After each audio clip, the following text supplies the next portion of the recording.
The 10-page manuscript is typewritten on yellowed legal paper and folded in thirds. But the words, an eyewitness account of the May 31st, 1921 racial massacre that destroyed what was known as Tulsa, Oklahoma's Black Wall Street, are searing. I could see planes circling in midair. They grew in number and hummed, darted and dipped low. I could hear something like hail falling upon the top of my office building. Down East Archer, I saw the old Midway Hotel on fire, burning from its top, and then another, and another, and another building began to burn from their top, wrote Buck Colbert Franklin, born 1879, died 1960. The Oklahoma lawyer, father of famed African-American historian John Hope Franklin, born 1915, died 2009, was describing the attack by hundreds of whites on the thriving black neighborhood known as Greenwood in the booming oil town. Lurid flames roared and belched and licked their forked tongues into the air. Smoke ascended the sky in thick black volumes, and amid it all the planes, now a dozen or more in number, still hummed and darted here and there with the agility of natural birds of the air. Franklin writes that he left his law office, locked the door, and descended to the foot of the steps. The sidewalks were literally covered with burning turpentine balls. I knew all too well where they came from. And I knew all too well why every burning building first caught from the top, he continues. I paused and waited for an opportune time to escape. Where, oh where, is our splendid fire department with its half-dozen stations? I asked myself. Is the city in conspiracy with the mob? Franklin led an extraordinary life.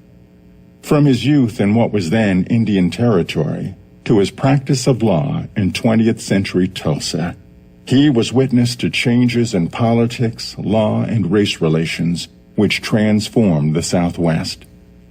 Franklin's harrowing manuscript now resides among the collections of the Smithsonian's National Museum of African American History and Culture.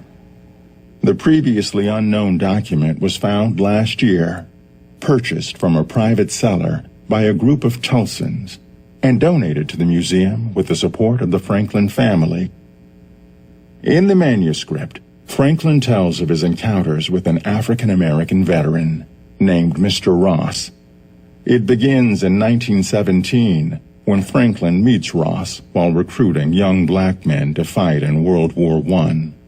It picks up in 1921 with his own eyewitness account of the Tulsa race riots, and ends 10 years later with the story of how Mr. Ross's life has been destroyed by the riots. 2 original photographs of Franklin were part of the donation.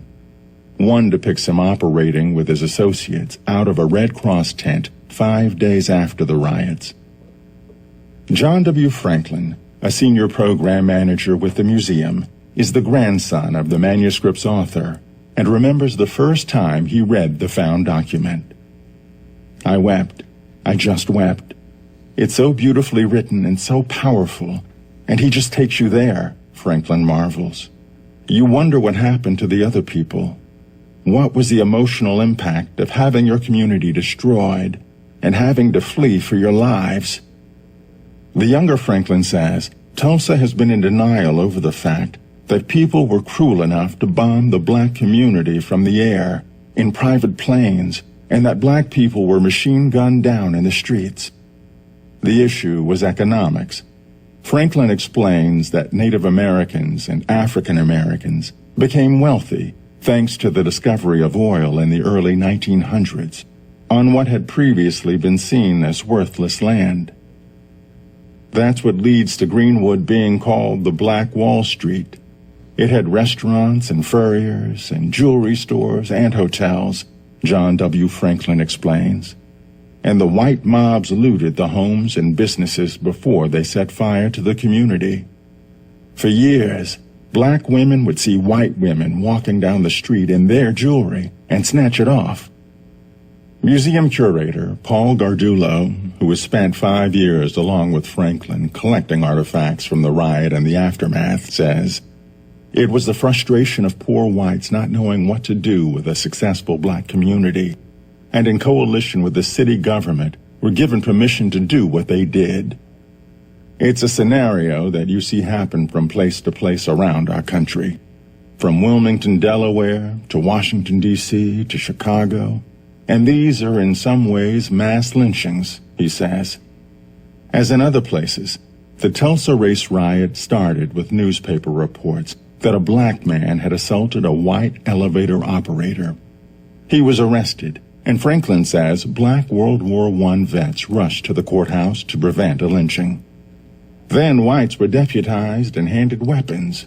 The shooting starts, and then it gets out of hand, Franklin says. It went on for 2 days until the entire black community is burned down. More than 35 blocks were destroyed, along with more than 1,200 homes, and some 300 people died, mostly blacks. The National Guard was called out after the governor declared martial law and imprisoned all blacks that were not already in jail. More than 6,000 people were held, according to the Tulsa Historical Society and Museum, some for as long as 8 days. Survivors talk about how the city was shut down in the riot, Gargiulo says. They shut down the phone systems, the railway. They wouldn't let the Red Cross in. There was complicity between the city government and the mob. It was mob rule for 2 days, and the result was the complete devastation of the community. Franklin says he has issues with the words often used to describe the attack that decimated the black community. The term riot is contentious because it assumes that black people started the violence, as they were accused of doing by whites, Franklin says. We increasingly use the term massacre, or I use the European term pogrom. Among the artifacts Gargiulo and John W. Franklin have obtained are a handful of pennies collected off the ground from a young boy's home burned to the ground during the riot. Items with labels saying this was looted from a black church during the riot, and postcards with photos from the race riots, some showing burning corpses. Riot postcards were often distributed, crassly and cruelly, as a way to sell white supremacy, Gargiulo says.